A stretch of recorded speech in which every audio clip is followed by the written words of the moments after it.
And at Germiston Hospital, this boy's heart stopped beating 4 times. We could hear the ECG machines going off and doctors paging other doctors, more senior doctors, to come and resuscitate this child. And I said to the Lord that day, if you take this child, we're done.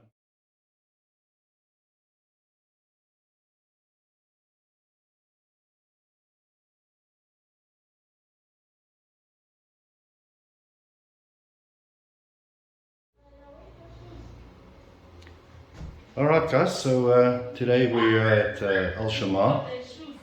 Can you just introduce yourself for us?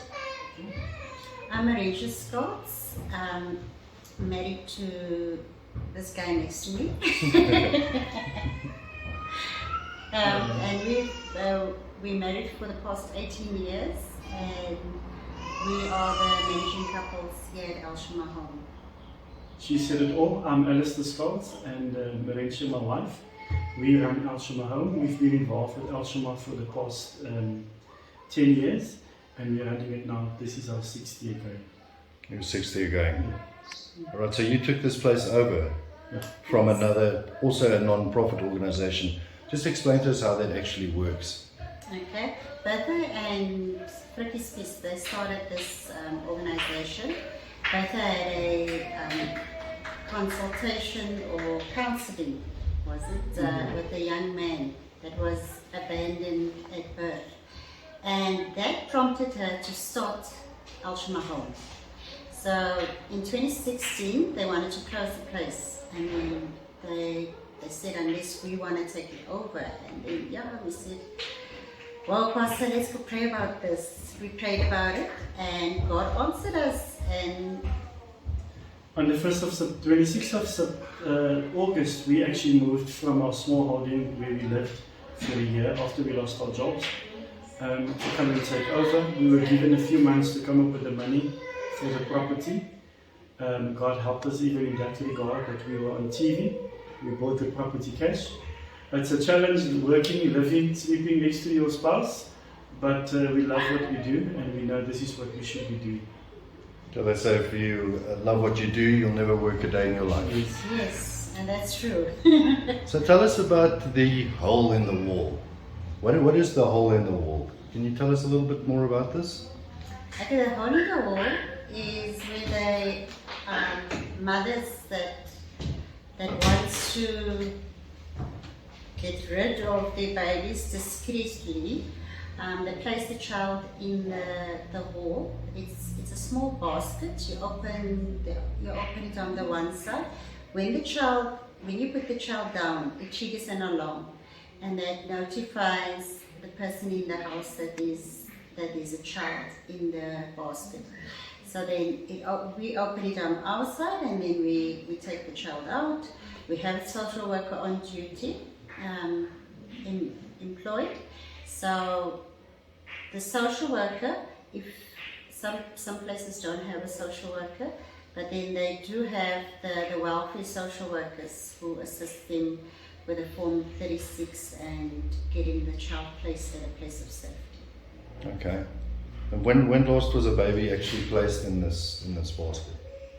In our hole, the hole in our wall, unfortunately, has been closed since 2015 due to the illegal activities in the main road where the hole is.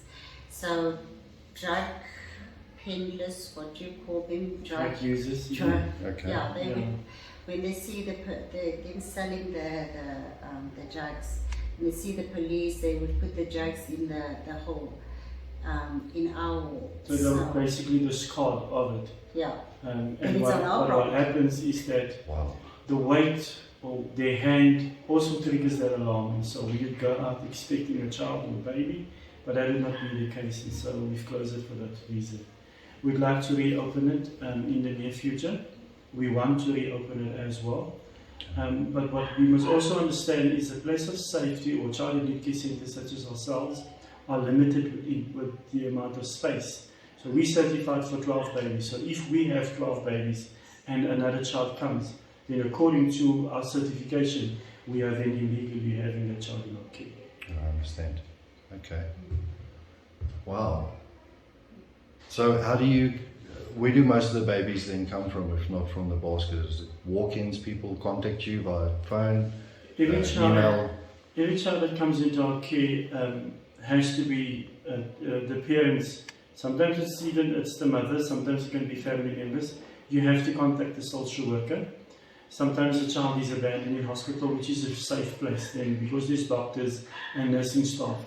Then what happens is that we get contacted, asking if we have space, and if we do have space, and it's the size of the child or the age of the child is what we can accept, then we can accept the child. Sometimes we get requests for special needs children, because we don't have a nurse on duty and we don't have occupational therapists. It's difficult for us to accept a child like that, special needs, sometimes disabled, because those children needs to be stimulated differently.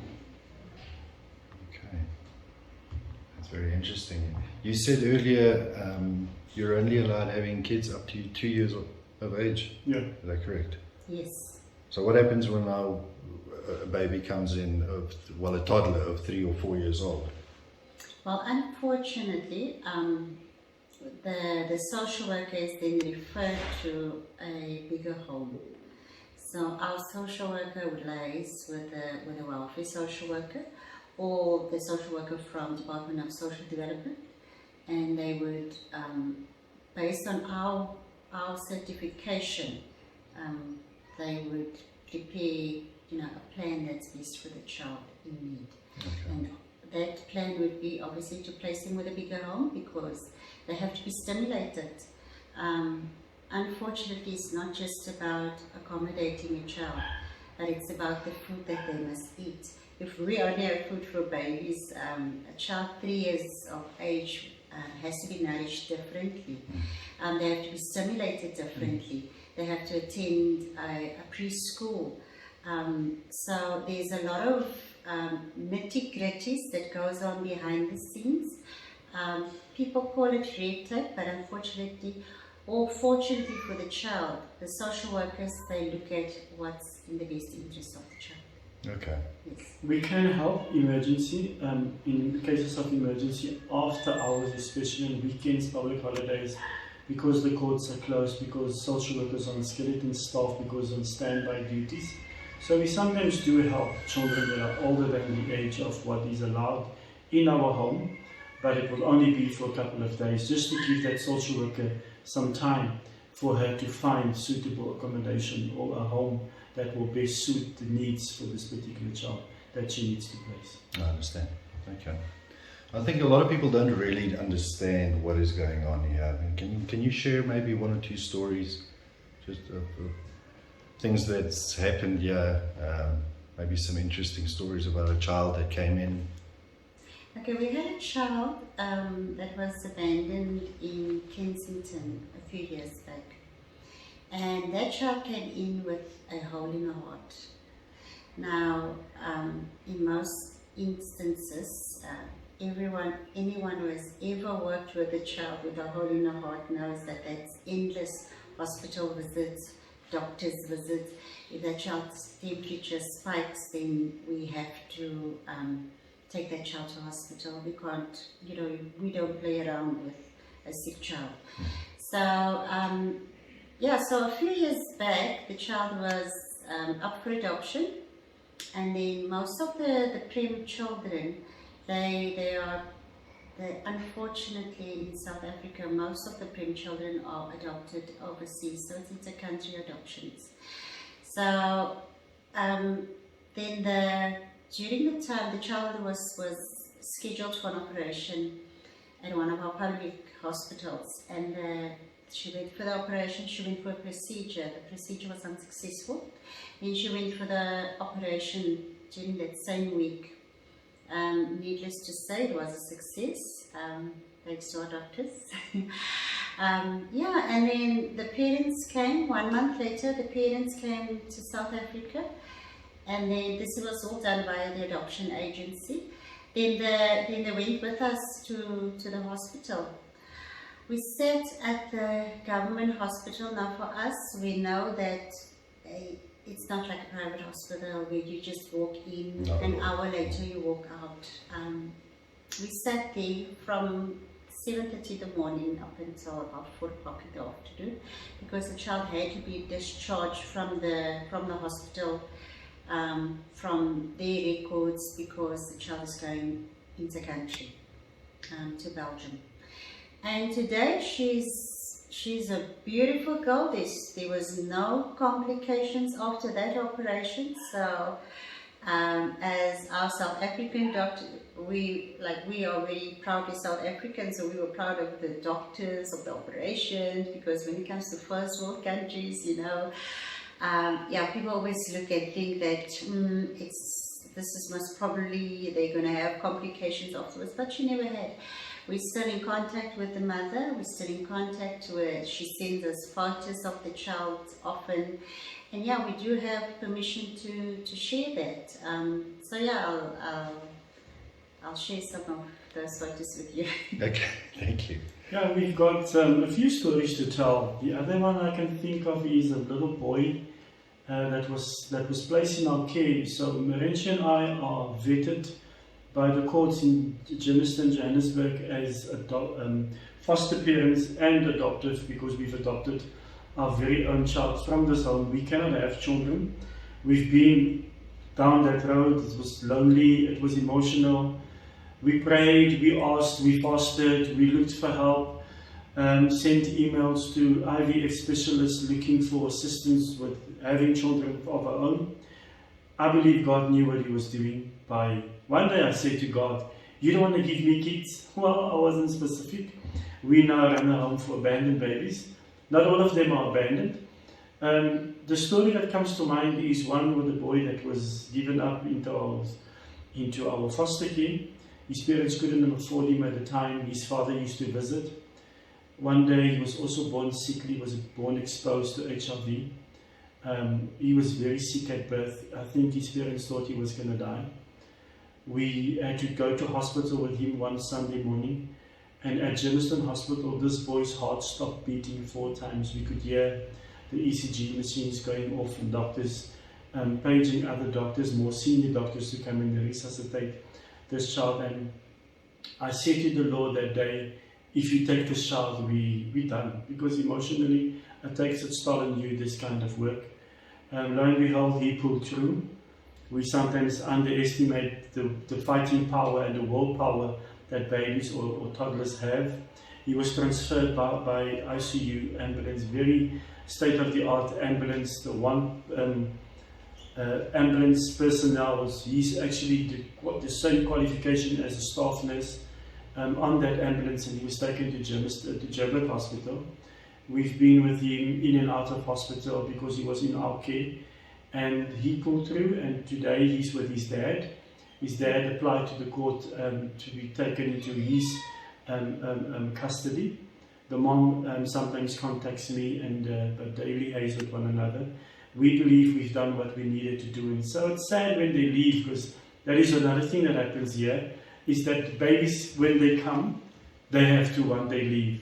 And we are so aware of that. Some of them leave for overseas, some of them leave for, they're locally adopted.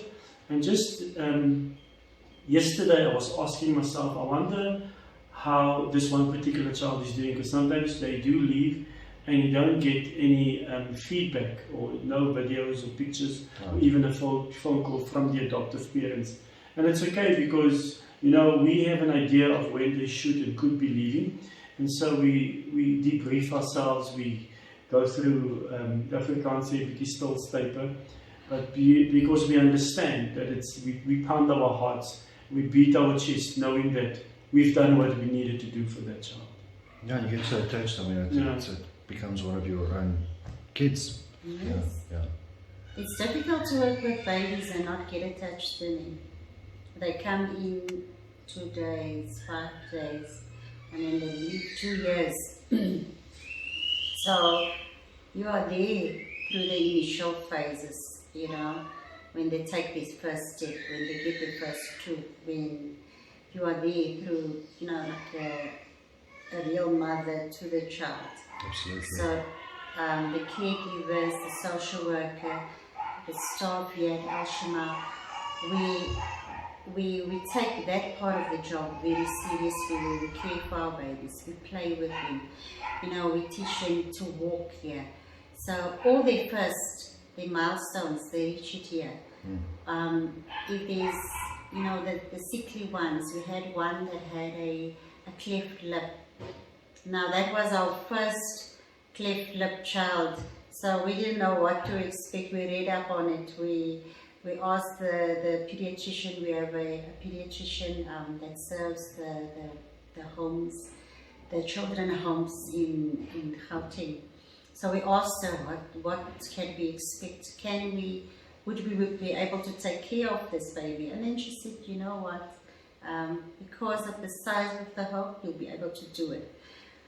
Well, then we got a lady from the Netcare Foundation. She came one day, just visiting, see what she can do for us. She saw him, she fell in love with him, and she said, we have to help this child. And then they helped him. He went to Netcare in Parkland Hospital, and a plastic surgeon, he helped us free of charge. Wow. They repaired this child's lip. You wouldn't even say that he had a cleft lip. He had 2 openings, and they closed it. So in that case, we did experience private health care with the babies. Yeah, so the wait wasn't that long.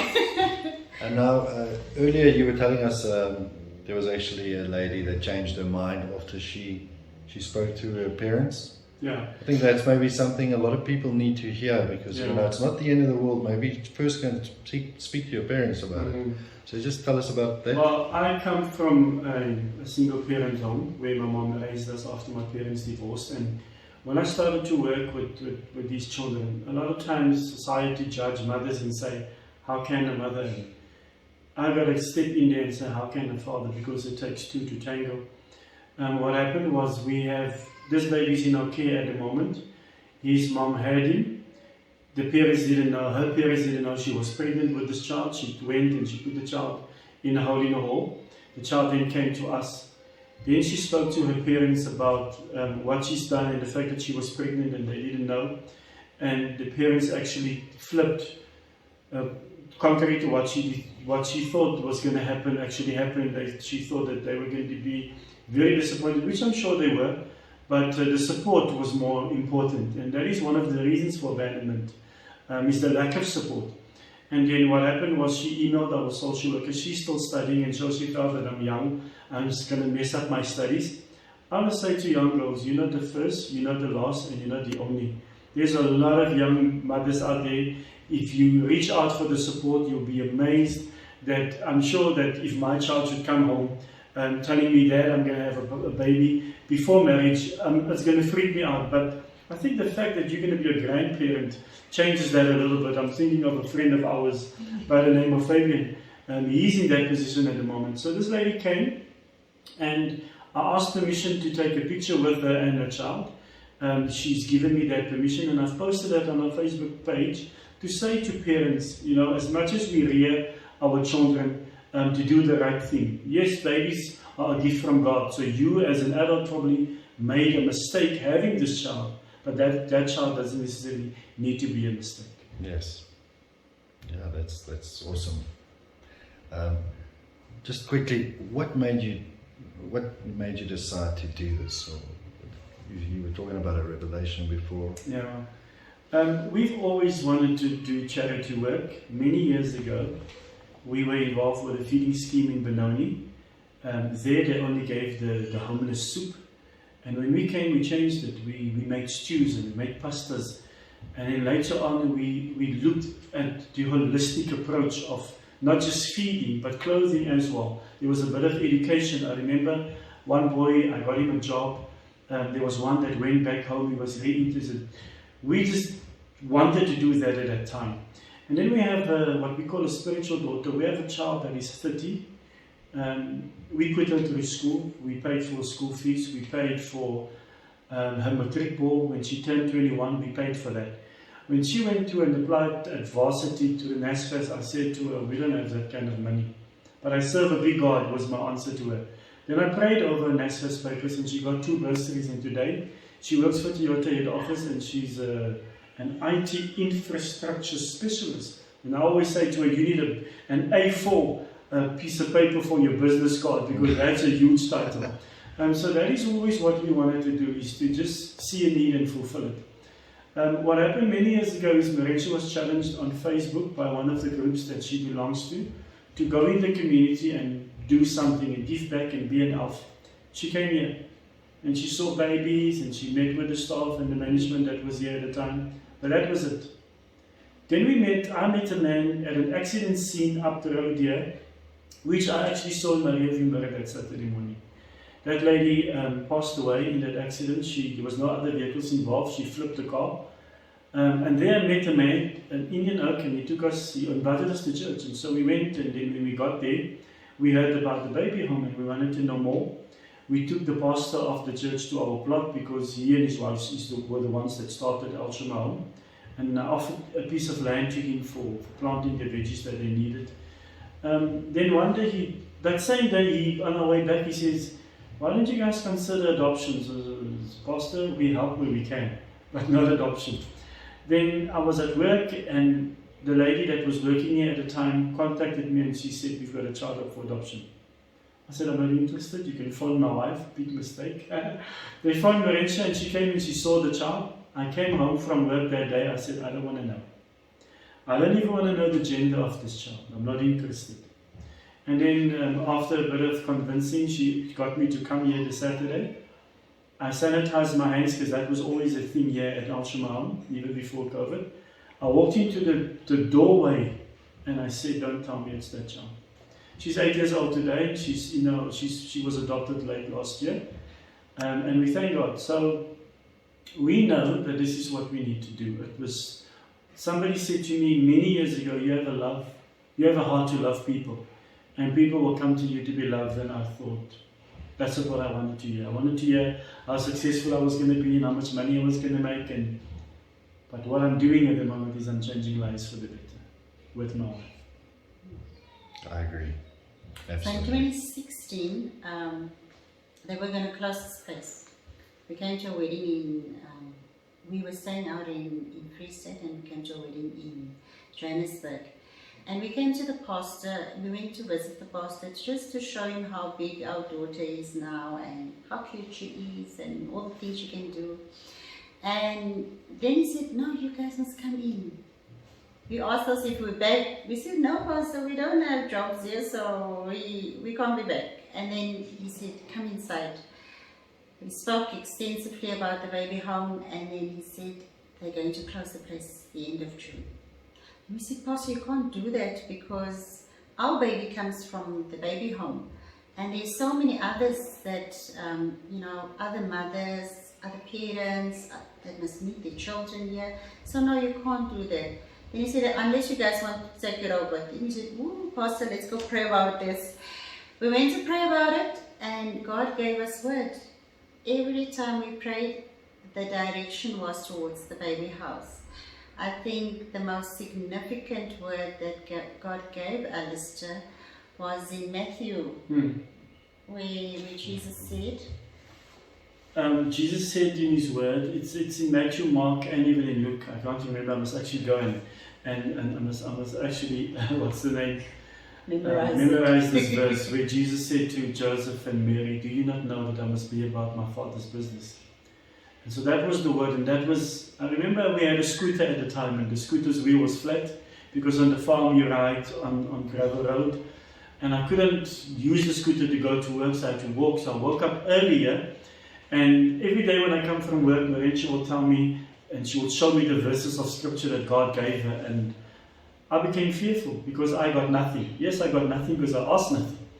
And so that morning I said, God, this is what I said to God. I said, you and me, I need a word. And I opened the Bible, and that was the word. And I remember in a prayer meeting, way before even, the Lord gave me a word, and it was the words, kingdom connection. That you will meet people, but the kingdom would connect you to these people. And I can tell you the evidence are there, that we didn't know We didn't know what we were walking into. We've been in corporate, both of us. But even that, I believe, has prepared us for what we're doing today.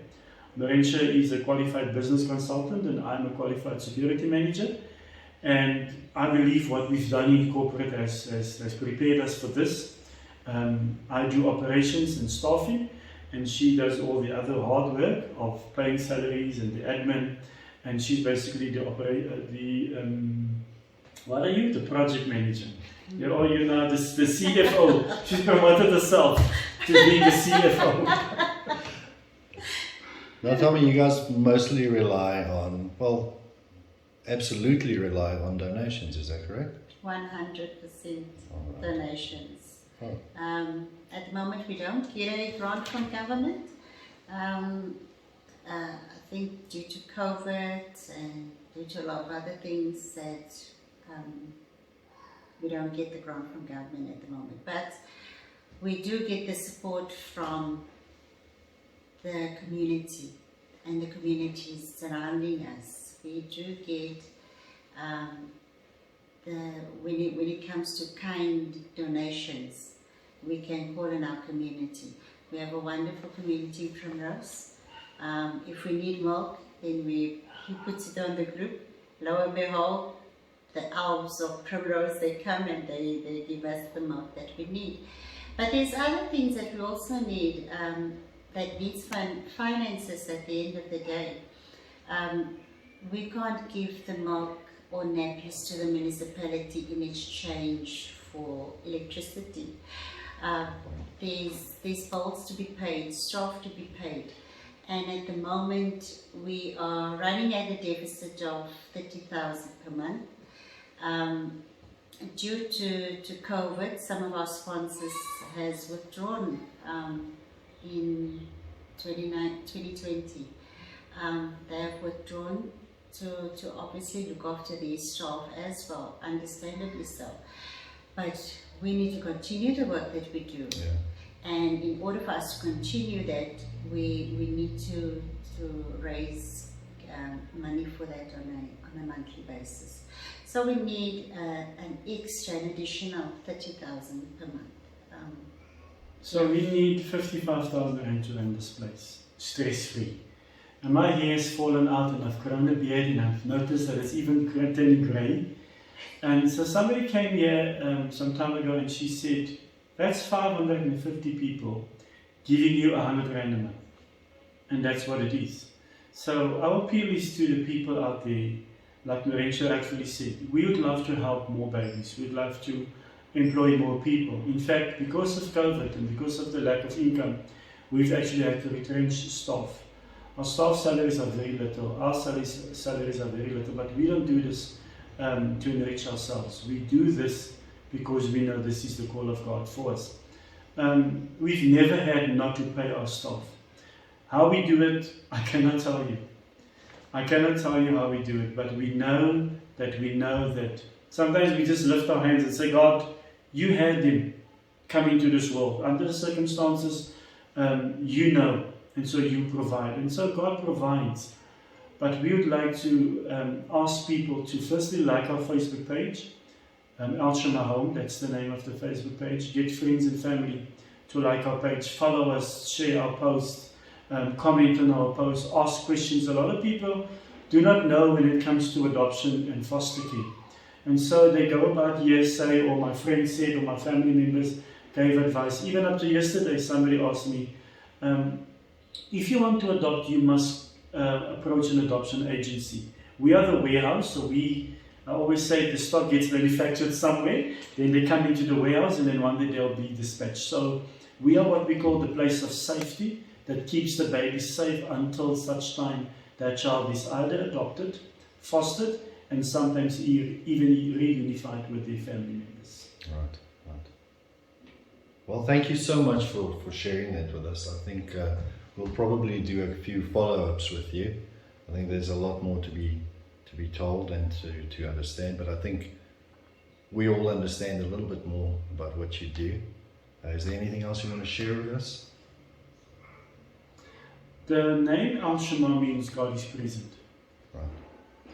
And so when we started here, all we did was I came and I said, maintenance, if I can't do it, I'll get somebody to do it. And Merencia, we always wanted to help. We served on the board of El-Shammah, and Merencia, between the two of us, we would look at ways of raising funds, and there were high teas, and even ourselves when we started, when we took over, we had a fun walk, we had a cowboy evening, we had a pamper day. Not so long ago, we sold biryani to the community, and that will come soon. Last month, we sold spinach, which was our spinach from our garden at our plot in Kopis. We donated the spinach to the organization to be sold for funds. So this for us is not a job. It's difficult to motivate staff. Most of them wants to be motivated with money. But our staff, they are the ones that does the hard work. We are the face of El-Shammah, we're the managing couple, but behind the scenes there are caregivers, there's a social worker that on a daily basis sits with these babies and help them reach their milestones and clap hands, and the babies would mimic them and call them mama. And we've had a couple of people having teary eyes when children have to leave here. So it's not a job, it's a calling, I must be honest with you.